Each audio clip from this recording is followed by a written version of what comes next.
Quando você monta o projeto de lei e você manda para o Congresso, você estabelece uma série de regras, uma série de variáveis que balizam,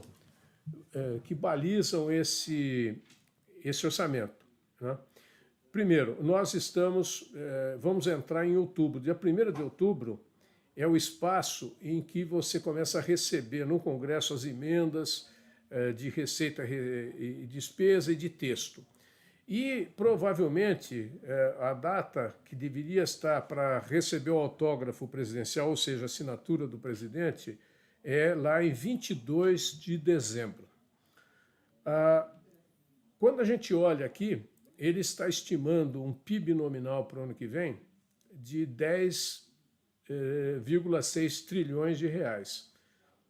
Então, é um crescimento do PIB de 2,5%. Né? Então, nós vamos ver o que o mercado acha que vai acontecer. O último dado, que foi agora do Boletim Focus, o último que saiu na segunda-feira, o mercado estima que o ano que vem o crescimento vai ser de 0,5%. Então, a gente tem aqui uma diferença entre o que eles estão imaginando e o que pode acontecer. Depois, o IPCA, que está previsto no projeto, ele é de 4,5%. A expectativa do mercado, quando foi o projeto de lei, era 5,3%, e hoje o mercado está falando em 5% para o ano que vem. Depois, é importante também saber o INPC, porque o INPC serve para o reajuste do salário mínimo, o reajuste das aposentadorias, pensões e benefícios, né? E aqui, o que ele está colocando como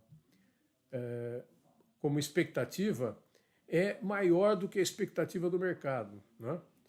A Selic, que está sendo prevista, é de 12,49% e o mercado já acha que vai ser de 11,25%. Então, e o salário mínimo já é dado também, nesse momento, R$ 1.302 para o ano que vem. Então, essas são as variáveis que estão balizando o orçamento, o projeto de lei. A alta do PIB implícita é de 2,5%. Ela é significativamente maior que o 0,5% que o mercado imagina. E qual é o efeito de você imaginar um crescimento maior do PIB? É que você também imagina, junto com o crescimento do PIB, um crescimento da receita maior. Então, se o PIB crescer nesse nível, está tudo perfeito, a receita vai ser essa. Se crescer menos, eu vou impactar a receita e, por consequência, eu vou ter um resultado primário menor, né? Eu vou ter algum tipo de problema para fechar as contas. Já as projeções do INPC do mercado, ocorre o contrário. O mercado acha que o INPC vai fechar o ano menor. Então, se fechar menor do que o que está no projeto de lei, eu também posso reduzir despesas previdenciárias, assistenciais e trabalhistas que estão estimadas para 2023. Né? Com relação à taxa de câmbio e os juros, eles estão, no projeto de lei, eles estão alinhados com o que o mercado imagina que vai acontecer no ano que vem. O salário mínimo de 1.302 corresponde ao INPC projetado para o ano de 2022, em 7,4%. Né? E, mais uma vez, o salário mínimo não terá nenhum tipo de aumento real. Então, ele provavelmente será corrigido neste índice ou menor que esse valor, caso o INPC até o final do ano fique menor, e há a possibilidade que isto ocorra. E com essas variáveis, o governo estima um déficit primário do ano que vem de 63,7 bilhões, 0,6% do PIB. Né? Agora, A despesa fiscal, se você pegar a despesa fiscal mais a despesa da Seguridade Social, os dois, a soma dos dois dá 3 trilhões de reais líquidos de financiamento. E para as despesas correntes, 2 trilhões e 600 bilhões de reais. Há uma reserva de contingência no projeto de lei da ordem de 77 bilhões ou 2,5%. Agora, o total da despesa com Seguridade Social, ela não é coberta pela receita da Previdência. Então, ainda há um déficit no sistema previdenciário. E esse déficit estimado para o ano que vem é da ordem de 291 bilhões. Né?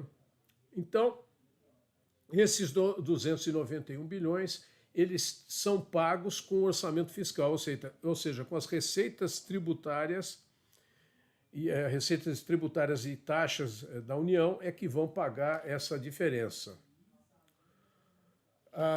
Agora, quando a gente abre os números desse projeto de lei, a gente primeiro percebe o seguinte, que a receita total estimada, ela está crescendo muito pouco de 2020, da reprogramação de 2022, que deve estar próxima à sua real execução, ela está crescendo muito pouco. Ela está crescendo menos de 30 bilhões de reais de um ano para o outro. Então, o total da receita sobre o PIB, que deve fechar 2022 em 22,9% do PIB, vai fechar em 21,2% no ano que vem. E a principal fator de contenção que rebate essa receita são nas despesas primárias. As despesas primárias caem quase 1,3 pontos percentuais de um ano para o outro. E a maior queda ela é observada nas despesas discricionárias do Poder Executivo. E essas despesas discricionárias, uma delas são os investimentos públicos. Então, para que esse orçamento dê um déficit de apenas 0,6% do PIB, eu estou contraindo ou estou comprimindo as despesas discricionárias, em especial eu estou contraindo os investimentos. Né?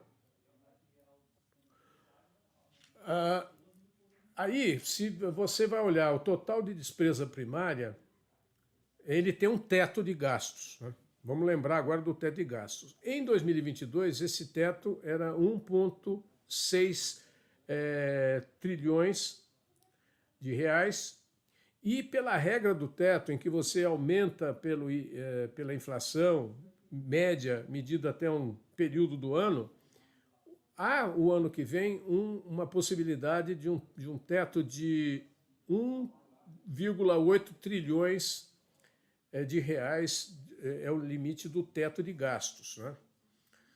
Então é uma alta de 119 bilhões e também ampliado por 10 bilhões de corte de outras despesas que estão relacionadas no projeto.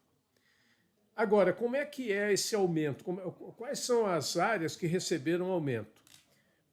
Benefícios previdenciários, então, teve uma alta de 71 bilhões, despesa com pessoal, 23,4 bilhões para o ano que vem, obrigatórias com controle de fluxo, 21,6 bilhões, LOAS, benefícios assistenciais, 8,6 bilhões de acréscimo, e fundo de amparo ao trabalhador, 3,5 bilhões de reais de acréscimo. Praticamente, e sentenças judiciais, meio bilhão. Praticamente, esses aumentos, eles são lineares. São aumentos lineares que têm a ver com uma alta de 7,10% da inflação sobre 2022. E igualmente distribuído em todas as áreas que estão sujeitas ao teto. Então, Poder Executivo, a Câmara dos Deputados, o Senado, o Supremo Tribunal Federal, a Justiça Federal, a Defensoria Pública, Conselho do Ministério Público, todos os órgãos, então tiveram uma alta linear do teto de despesa, tá? Que pulou, então, de 1,6 trilhões para 1,8 trilhões. Há também, além da lei do teto, a lei orçamentária também tem a regra de ouro, que é a parcela de crédito excedente ao limite constitucional. Em 2022, essa parcela foi de 105,4 bilhões e no ano de 2023 ela foi reduzida para 89,2 bilhões. E esse valor está alocado em benefícios previdenciários pago pelo Fundo do Regime Geral de Previdência. Agora, com o orçamento fiscal e da Seguridade, que foram ajustados, o que acabou acontecendo é que eu tive o orçamento de 2023, ele prevê uma queda drástica dos investimentos do setor público. Se a gente olhar aqui no item 4, eu já tinha o ano passado, já havia sido o menor nível de investimento do setor público na série histórica no Brasil. E vai cair pela metade em 2023. Então, o governo, para investimentos, e nós vamos ver um pouco à frente o detalhe disso, ele só disponibilizou no orçamento 22,4 bilhões de reais para o ano que vem. Isso aqui é um problema que a gente vai ter que lidar o ano que vem. E, ao mesmo tempo, ele, nas reservas de contingência, ele aumentou 91,5%. Primeiro, em 2022, ele já havia disponibilizado como reserva de contingência 40 bilhões. Em 2001, nada. Em 2023, ele está colocando 76,9 bilhões em reserva de contingência.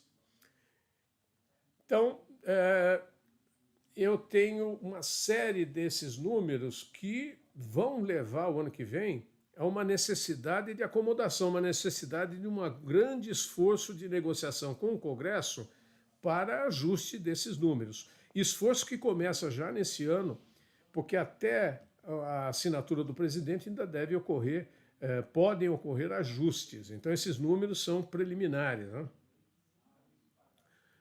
Agora, aí tem alguns problemas. Por exemplo, o reajuste do pessoal do setor público, governo federal, a Câmara, o Senado, o Poder Judiciário, o Ministério Público, aumento linear, eles estão há 4 anos sem aumento. O ano que vem é inevitável que haja aumento. O projeto de lei ele está estimando um aumento de 13,3 bilhões na folha e o provimento de 52.400 cargos, funções e gratificações com impacto de 3,5 bilhões. Aqui é um total de 16,7 bilhões reservados para reajuste. Mas eu acho que se, pelo período que está sem reajuste, essa verba que foi colocada no orçamento ela é insuficiente para fazer frente à pressão que vai ocorrer ano que vem. E eu acho que esse número, a gente vai ver no segundo bloco, é um risco imaginar que vai ser só esse o gasto. Agora, quando a gente fala da Previdência, aí tem uma notícia, né? Lembra que nós fizemos lá em 2018, né, 2019, foi feita a reforma da Previdência. Em 2020, o déficit entre despesa da Previdência e receita chegou a 3,47% do PIB e, a partir de lá, começou a declinar o déficit, porque a reforma da Previdência começou a ter resultado, né? E, para o ano que vem, também é prevista uma redução desse déficit. Ainda é um déficit de 2,49% do PIB, mas haverá essa redução. Espera-se nos próximos anos que esse déficit vá sendo amenizado e sendo reduzido. A previsão é que, num prazo de 10 anos, ele cumpra o efeito completo da reforma. Agora, é lógico que, com o passar do tempo, se isto não ocorre, aí você vai ter que fazer uma nova reforma da Previdência um pouco mais à frente. Mas, pelo que tudo indica, essa reforma ela surtiu efeito do ponto de vista do equilíbrio das contas. Algumas observações, então, nesse bloco, que são esse projeto de lei. Primeira coisa, o déficit primário previsto, de 63,7%, ele mostra que, no triênio, o resultado primário experimentou uma trajetória estável, porque houve, com a pandemia, uma elevação do gasto primário muito grande, por causa dos programas de ajuda, e de lá ele vem declinando, e esse declínio vai continuar, poderia continuar no ano que vem. Agora, o governo, nesse projeto de lei, ele tem uma previsão de gasto de 105 bilhões com o programa de Auxílio Brasil. Mas com que base esse valor está estimado? R$ 405 para 21,6 milhões de famílias. Agora, a própria mensagem que o presidente mandou para o Congresso, ele menciona a intenção do governo de manter o patamar de R$ 600 mensais, que em 2023, e também uma ampliação do programa. Agora, na mesma mensagem ele diz que, caso esse auxílio ocorra, ele vai precisar de um aporte adicional de 52 bilhões de reais para fazer frente ao programa, que passa a ter uma despesa de quase 160 bilhões. E como é que será? Como é que ele diz que vai fazer isso? Mediante mecanismos de financiamento e flexibilização fiscal. Ora, flexibilização fiscal pode ser que ele negocie com o próximo presidente, negocie com o Congresso, que esse excedente de despesa fique fora do teto de gastos, né? Outra despesa que vai pesar no ano que vem são despesas judiciais, precatórios e outras contendas judiciais, que somam 66 bilhões, 0,62% do PIB, e já é 14% superior ao montante que foi gasto em 2022. Outro número que está ali muito pesado no orçamento é o atendimento das emendas individuais dos parlamentares. A reserva para o ano que vem é de 38,5 bilhões de reais, quase 2,1% das despesas primárias sujeitas ao teto de gasto.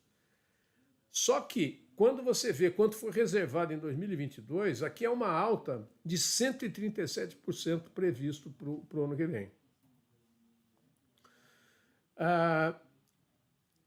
O que também é estranho, que a gente até já comentou, é a redução da despesa primária, em 1,3 pontos percentuais, né? Que cai de 18,9% para 17,6%. E aqui trata-se da maior contração da história em despesa discricionária. É uma redução nominal da ordem de 36% do valor projetado para 2022.